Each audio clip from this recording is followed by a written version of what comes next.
Yo, welcome back to Bonzer Books, man. I'm Anthony back again with Anthony and Sean. And we've been loving this book, Emotional Intelligence by Daniel Goleman, man. If you don't have it, you definitely need to go ahead and pick it up. But it's an incredible book. And today we're just going to kind of discuss the first four chapters. And the chapter right off the bat is called What Are Emotions For? You know what I mean? So with him being a psychologist, he's able to really dissect his thoughts and really try to get into it as an artist would and really kind of deliver the story. So immediately he jumps into a story about a woman who is pushing her child out of a car crash just enough to save herself and literally putting her own health in the back seat while she is forging the energy toward her child living. And you know, immediately he gives the juxtaposition between emotion and intelligence and how emotion really has no bearing on exactly what your thoughts are, and that love can take the driver's seat at any time.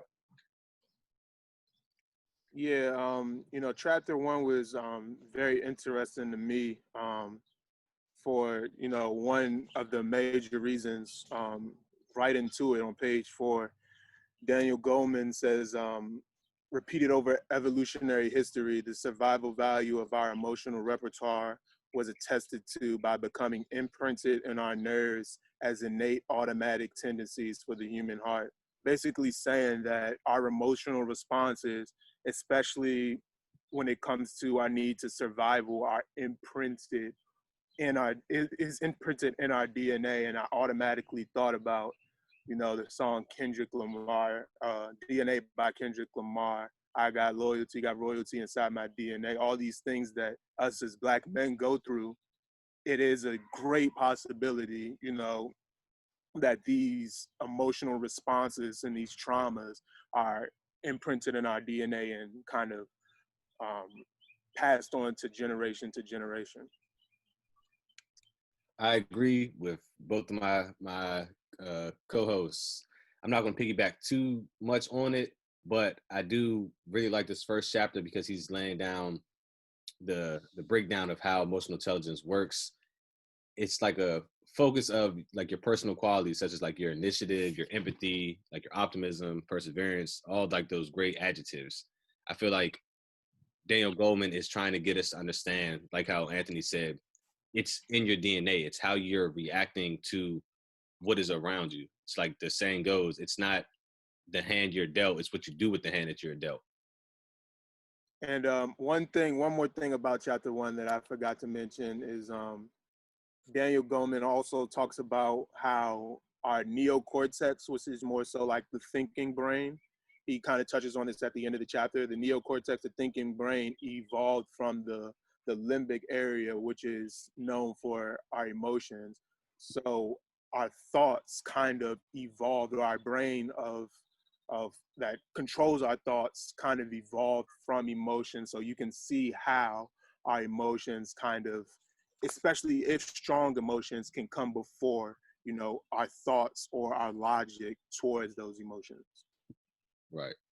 Yeah, absolutely. I mean, and again, I think that's what makes chapter one so interesting is that it kind of guides you into a little bit of information that you have, and then a little bit of information that you don't have. Kind of finding a great common ground for that, and that really kind of leads us right into chapter two. And I can remember reading chapter one and then having to put the book down, just because I felt like it was such a heavy read, and I got to the second chapter and I read the title of the second chapter, and it goes, Anatomy of an Emotional Hijacking. And, I thought to myself, what the hell does that mean? And, and then I saw the quote that was underneath the title. And the quote read, Life is a comedy for those who think and a tragedy for those who feel. And I put the book down again. And as I began to read, I really started to enjoy this chapter because in this chapter, he really breaks down the science of the brain and really trying to get you to understand how the brain works, as Anthony alluded to earlier with the neocortexes, all the way in the back of your brain, and that's where the thinking part comes from. But your oblongata, which is in the middle part of your brain, is literally where all your emotions lie and where your any type of rationale that you would have for any type of emotion stems from that memory stuck in the middle of your brain. And it talks about that correlation about how you feel when you see things when you're fearful. Seeing things, it goes directly to the thalamus and then to the oblongata. So when you see a snake or a mouse and you jump, that's your body telling you that, hey, man, we got to get out of this. And your thinking brain hasn't even caught really the formidable opinion yet, hasn't really made a decision. And it just really kind of is a lot of sciencey words in this chapter, but I think it really lays a foundation for later in the book because this knowledge now is grateful that you have it going into the rest of the text. Yeah, so just touching on what Virgil said, you know, reading this chapter, chapter 2, my first time reading through it, it was a lot of heavy, more scientific terms such as like the visual cortex, the amygdala, the thalamus, all of these terms. It can seem kind of overwhelming, and at times, I'm not gonna lie, I kind of lost my interest. But then going throughout the rest of the book and then rereading chapter 2, you kind of appreciate the chapter more, and that it describes kind of the thought process, the passing of emotions and going through emotions that we talk about later in the chapter. It gives the scientific explanation of it in chapter 2. And he even says in chapter 2, some emotional reactions happen out earlier. Virgil touched on it, Sean touched on it. When things happen that cause great fear and great excitement, sometimes we can lose consciousness of those emotions and just react based off of those emotions. So I think they wrapped up everything for chapter 2. I'm going to introduce my favorite chapter, chapter 3. And there's a saying about this chapter: when smart is dumb. Daniel in this chapter talks about how it's like crucial for your emotional side to be like the forefront before your logical side. Like, so for your like, just for an example, they say the SAT doesn't measure how smart you are. You can be measured by how well you know how to make your engine go, make yourself go. How can you persevere? How can you get through obstacles? Why does your coworker act like this on these days? And being able to understand like their emotional side, like being able to be in tune with not only your emotions, but other people's emotions. And also just, he says that this is something that is taught.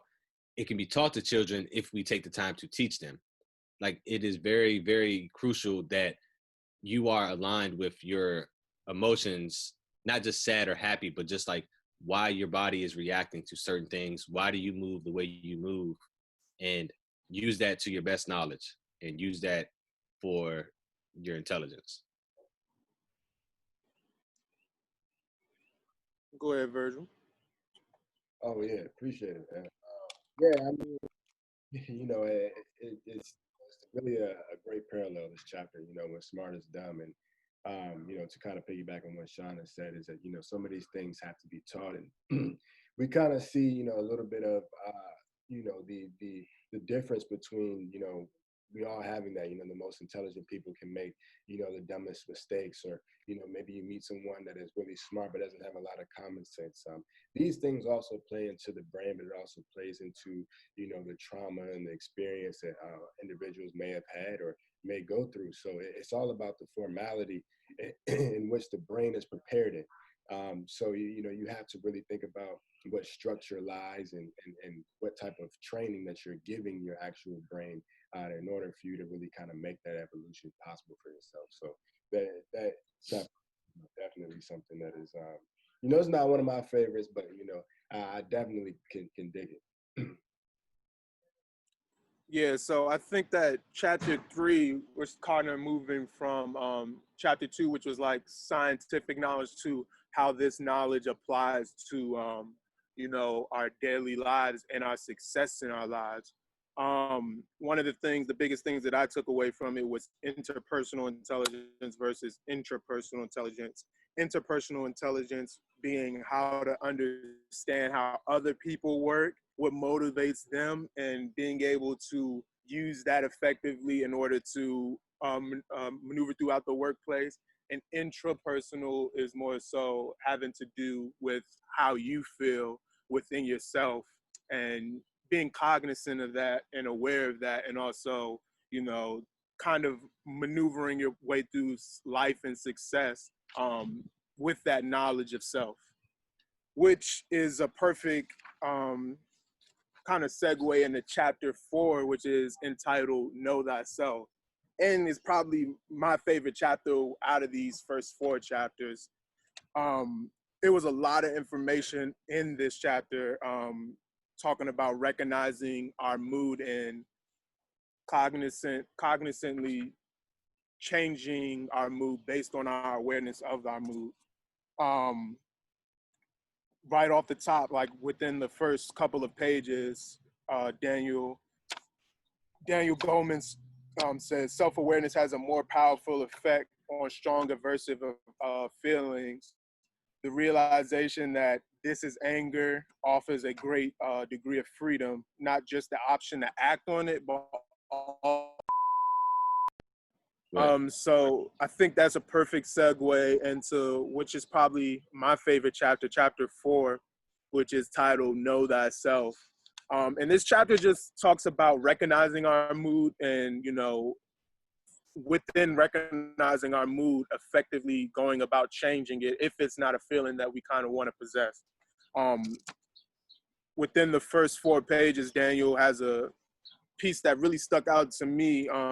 He says, self-awareness has a more powerful effect on strong aversive feelings. The realization of this is anger I'm feeling offers a great degree of freedom, not just the option to act on it, but the added option of letting it go. And this part really stuck out to me because this is kind of similar to the books that I'm reading in my personal and daily life. Just being aware of how you are feeling and kind of not letting that feeling become you.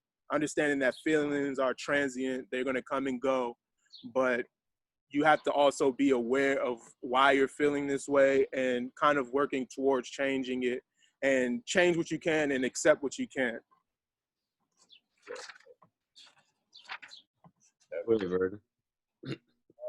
Yeah, for me, like I said, you know, definitely was Know Thyself was one of my better chapters, I think, as well. It was, you know, being able to dig deep into yourself and being able to really, you know, Anthony alluded to, be cognizant in your own feelings and in your own skin. Just in the very few pages, as he mentioned, I took a quote from it. It says, at its best, self-observation allows such an aquarius awareness of passionate or turbulent feelings. Meaning that, you know, I mean, when you with yourself, you're either going to have to be passionate into what you're doing and be honest with yourself, you know, or you're going to have really turmoil. You're going to have those turbulent feelings, you know, and that comes from that, you know, that deep, you know, knowing within yourself. You know, it takes a lot for someone to know yourselves. And even sometimes, you know, people laugh sometimes, you know, they say, you know, oh man, you know, he ain't shit or whatever the case is. You know, it takes a lot for someone to not be shit, but to make something of yourself takes a lot. You know?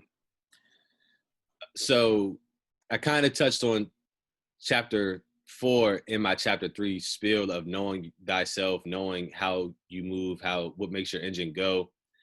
I like this chapter a lot because I feel like it is the groundwork is laid down of how you can set yourself up for success in a sense. Doing my own research outside the book of Knowing Thyself, I found a quote from a psychologist. People who lack the ability to describe their feelings often cannot distinguish physical sensations from emotions, and they have difficulty telling one emotion from another.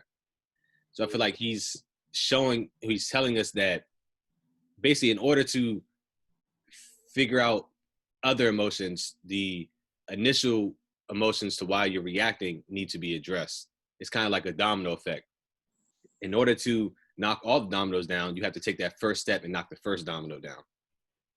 Yeah, that's pretty fire. You're gonna have to send me that quote when we get off of this call, man. But, you know, that also brought me to made me think about another point within chapter 4. You know, I said this was my favorite chapter. There's a lot of points that I like. But, you know, you kind of touched on it just talking, Sean. If, Goleman says that he had Fraud, who was like a big psychologist or scientist. He made clear that most emotions that we go through are unconscious. So like, you know, when we wake up, the sun shining or being cloudy out, or somebody calling your name versus you waking up naturally, or an alarm going off. Getting up out of the bed and tripping and stumbling versus having time to get up, stretch and yawn and feel how you're feeling. These little things, not just in the morning, but throughout the day, have a effect on our mood. And sometimes most of the time, we don't consciously identify with that feeling until, for most people, those emotions get too strong either way, whether it be rage or whether it be elation. Those emotions get too strong to where we have no choice but to be aware of them. And I think that in this chapter, Goleman is trying to say, as we all touched on throughout, kind of bringing this full circle, that the more we can become aware of even the little things that have an effect on our emotion, the more powerful we will become in our personal lives and in other people's lives. And it will also allow us to understand other people more. So, yeah.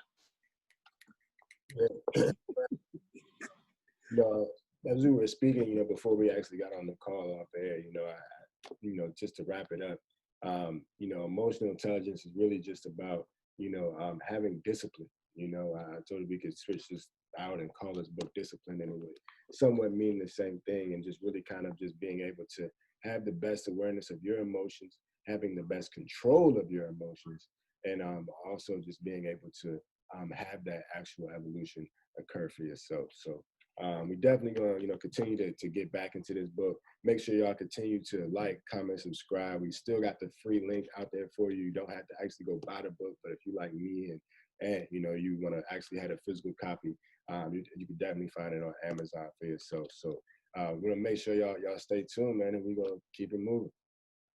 Yes, sir.